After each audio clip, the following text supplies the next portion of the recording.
Hello बच्चों, good morning. आज इस वीडियो में सोशल साइंस क्लास 9 उससे हिस्ट्री पार्ट से जो है आप लोगों को इससे पहले जो भी क्वेश्चन लिख के भेजा गया था आप लोगों ने उसे लिख लिया होगा। उसी क्रम में जो पहला क्वेश्चन आप लोगों ने लिखा है, फ्रांस की क्रांति में रूसों के योगदान को स्पष्ट कीजिए। फ्रांस की क्रांति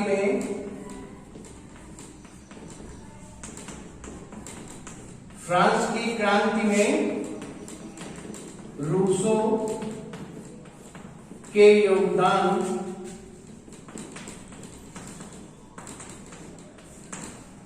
को स्पष्ट कीजिए।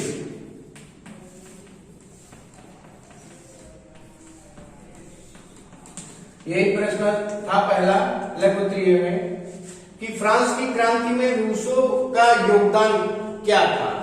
पहले ये जानिए कि रूसो एक महान दार्शनिक था, फ्रांस का एक महान दार्शनिक था। उसने फ्रांस में निरंकुशवाद को समाप्त करने के लिए जनता में जो है वो क्रांतिकारी विचारों को पहचान दिलवाया और उसके द्वारा जो ये इतिहासकारों ने ये सत्य ही कहा है कि यदि अगर फ्रांस में रूसों का जन्म न हुआ होता तो फ्रांस में जो है वो क्रांति संपन्न नहीं होती।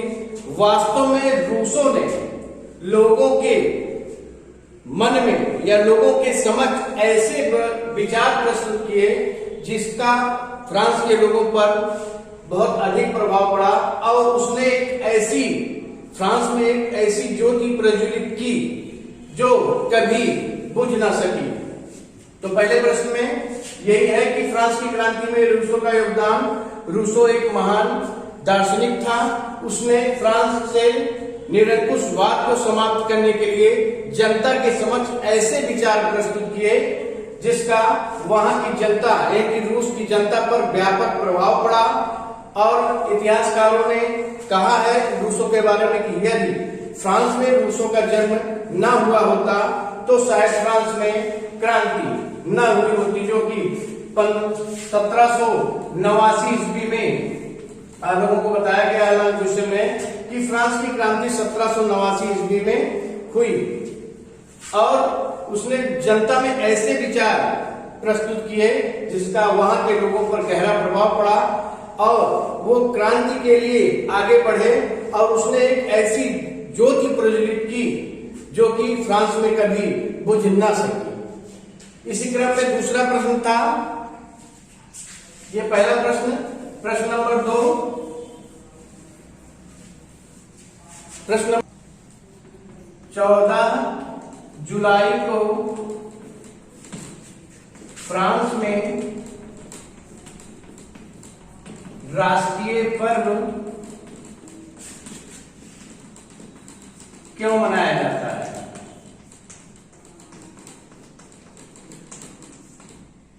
क्यों मनाया जाता है? ये देखिए, आप लोगों ने लॉन्ग क्वेश्चन में पढ़ा होगा कि फ्रांस की क्रांति की प्रमुख उन घटनाओं में जो है ये 14 जुलाई का जिक्र किया गया था, जिसमें ये था बास्टील जेल का तोड़ा जाना या बास्टील जेल का पतन। 14 जुलाई इसका आंसर देखिए। 14 जुलाई सन 1789 ईस्वी को बास्टील के दुर्ग के फाटक को तोड़कर क्रांतिकारियों ने सभी कैदियों को छुड़ा लिया और राजा के अत्याचार की प्रतीक यानी कि लुई 16वां के अत्याचार की प्रतीक समझी जाने वाली बास्टील जेल को तोड़ दिया, उसका पतन कर दिया। जो कि यह घटना 14 जुलाई सन 1789 ईस्वी को घटित हुई थी। इसलिए 14 जुलाई प्रत्येक वर्ष 14 जुलाई को फ्रांस में जो है वो राष्ट्रीय पर्व के रूप में मनाया जाता है। फिर से इसका देखिए, 14 जुलाई फ्रांस में राष्ट्रीय पर्व क्यों मनाया जाता है? बताया भी आप लोगों को कि 14 जुलाई सन 1789 ईस्वी को बास्टील जेल, जो कि राजा यानी कि लुई 16वें के अत्याचार की प्रतीक समझी जाती थी, जिसमें जितने भी गलत कार्य होते थे वहीं से संपन्न कराए जाते थे, वहां पर क्रांतिकारियों का घुसपैठ करके वहां बास्ती जेल को तोड़ दिया और वहां पे जितने भी कैदी जो है बंदी बनाए गए थे उन सभी को छुड़ा लिया गया। तो ये घटना 14 जुलाई को घटित हुई थी। इसलिए प्रत्येक वर्ष 14 जुलाई को जो है फ्रांस में राष्ट्रीय पर्व के रूप में मनाया जाता है। ये आप लोगों का लघु उत्तरीय का दूसरा प्रश्न है। तीसरा प्रश्न आप लोगों को पढ़ना है, इसमें जो लिखा है भेजा गया था इससे पहले वाले वीडियो में। फ्रांस में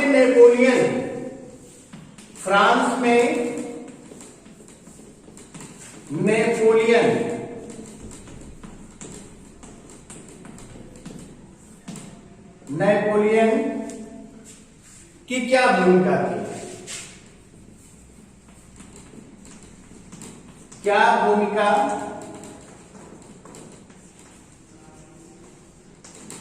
के भी प्रत्येक दार्शनिक इसको भी माना जाता है, नेपोलियन को भी। नेपोलियन फ्रांस की डायरेक्टरी का 1795 से लेकर 1799 ईस्वी तक डायरेक्टरी द्वारा नियुक्त, वो डायरेक्टरी के द्वारा वहां नियुक्त किया गया था, नियुक्त फ्रांसीसी सेना का सेनापति था। फ्रांसीसी सेना का सेनापति था जो बाद में अपनी वीरता और साहस के बल पर फ्रांस का तानाशाह बन बैठा और नेपोलियन ने अपनी शक्ति को पर्याप्त रूप से बढ़ाया। फ्रांस में नेपोलियन ने अपनी शक्ति को लगातार आगे बढ़ाता गया। इसके फलस्वरूप फ्रांस का यश चारों ओर फैला। फ्रांस के पुनर्निर्माण में नेपोलियन की महत्वपूर्ण भूमिका थी। उसने प्रसा, रूस तथा ऑस्ट्रिया को परास्त किया। फ्रांस की शक्ति को, इन देशों को परास्त करके फ्रांस की शक्ति को उसने पराकाष्ठा तक पहुंचाया। परंतु वह जो है 1815 ईस्वी में मित्र राष्ट्रों के द्वारा वो फ्रांस की शक्ति को और भी बढ़ाना चाहता था, लेकिन जो मित्र राष्ट्र थे वो आपस में मिलकर सन 1815 ईस्वी में उसको जो है वाटरलू के स्थान पर उसको पराजित कर दिया और नेपोलियन पूर्ण रूप से जो है वो पराजित हुआ। तो 3 क्वेश्चन आप लोगों को लघु उत्तरीय में लिखना है। अति लघु उत्तरीय भी जो है आप लोगों को बताया जाएगा। अति लघु, हाँ देखिए अभी आप लोगों को बताया गया कि 3 लघु उत्तरीय प्रश्न हल कराए गए। उसके बाद इसी पाठ से जो है अति लघु उत्तरीय प्रश्न भी है, उसको देखिए। पहला प्रश्न है फ्रांसीसी क्रांति कब प्रारंभ हुई? फ्रांस की क्रांति हुई वो कब प्रारंभ हुई? तो फ्रांस की क्रांति सन देखिए 5 मई सन 1789 ईस्वी को जो है वो फ्रांस की क्रांति प्रारंभ हुई। ये पहले क्वेश्चन का आंसर है। दूसरा है फ्रांस की प्राचीन संसद का क्या नाम था? तो फ्रांस की, आप इसको जब भी कॉपी में लिखिएगा तो पूरा आप लिखिएगा कि फ्रांसीसी क्रांति 5 मई सन 1789 ईस्वी को संपन्न हुई। इसको पूरा लिखिएगा, शॉर्टकट मेथड मत अपनाइएगा आप लोग कि 5 मई सन 1789 ईस्वी आप लिख के जो है पूरा कर दीजिए, ऐसा मत करिएगा। दूसरा प्रश्न है फ्रांस की प्राचीन संसद का क्या नाम था? तो इसका आंसर है फ्रांस की प्राचीन संसद का नाम स्टेट्स जनरल। इसकी प्राचीन कि फ्रांस की प्राचीन संसद का नाम स्टेट्स जनरल था। इसको भी आप पूरा लिखिएगा, फ्रांस की प्राचीन संसद का नाम स्टेट जनरल था। फिर तीसरा प्रश्न है, रूसो कौन था? इससे पहले भी बता चुके हैं कि रूसो फ्रांस का एक महान दार्शनिक था। उसकी प्रसिद्ध कृति सोशल कॉन्ट्रैक्ट, सामाजिक उपबंध, उसको हिंदी में सोशल कॉन्ट्रैक्ट उसका इंग्लिश नाम है। तो रूसो फ्रांस का एक महान दार्शनिक था जिसने फ्रांस में निरंकुशवाद को समाप्त करने का प्रयास किया। तो उसके बाद उसकी प्रसिद्ध कृति सोशल कॉन्ट्रैक्ट, सामाजिक उपबंध प्रमुख है। फिर चौथा प्रश्न देखिए, क्रांतिकारियों ने फ्रांस का पहला लिखित संविधान कब बनाया?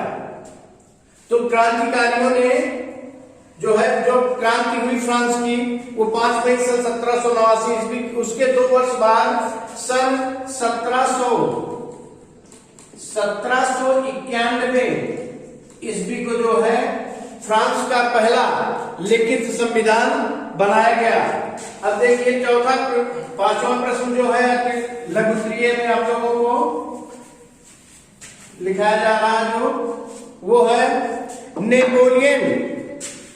पांचवा प्रश्न, नेपोलियन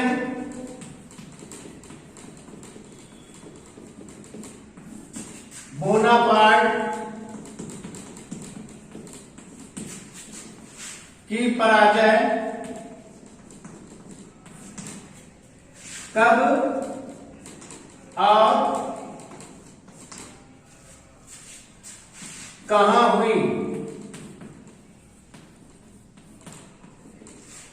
नेपोलियन के बारे में आप लोगों को बताया कि नेपोलियन जो है वो फ्रांस की डायरेक्टरी द्वारा नियुक्त जो है सेना का सेनापति बनाया गया था उसको, जो कि उसकी नियुक्ति 1795 ईस्वी से लेकर 1799 ईस्वी तक की गई थी। लेकिन सन 1815 ईस्वी में, इसका आंसर है सन 1815 ईस्वी में वाटरलू के स्थान पर उसको मित्र राष्ट्रों ने जो है वो पराजित कर दिया। लास्ट प्रश्न देखिए, लुई 16वें, जिस समय फ्रांस में जो है क्रांति हो रही थी उस समय जो फ्रांस का शासक था वो लुई 16वां था। वो अपने को जो है जो उसके दैवीय अधिकार के कारण ही फ्रांस में निरंकुशवाद का जो है जन्म हुआ था। तो इसके बारे में है कि लुई 16वां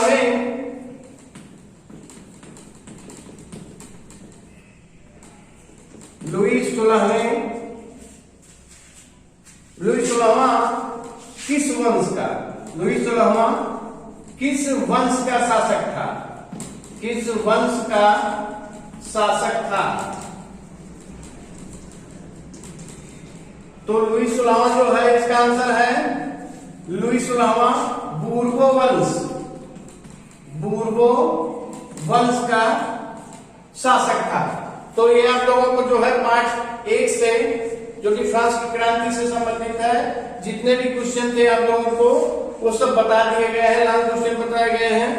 और लघुत्तरीय प्रश्न ये अति लघुत्तरीय जो है, तो ये पार्ट 1 आप लोगों का जो है वो संपन्न हुआ। आप जो है इसको ध्यान से पढ़ के कॉपी पे लिखे होंगे उसको समझिएगा। इसके बाद अगले वीडियो में आप लोगों को नेक्स्ट पार्ट के बारे में बताया जाएगा। धन्यवाद।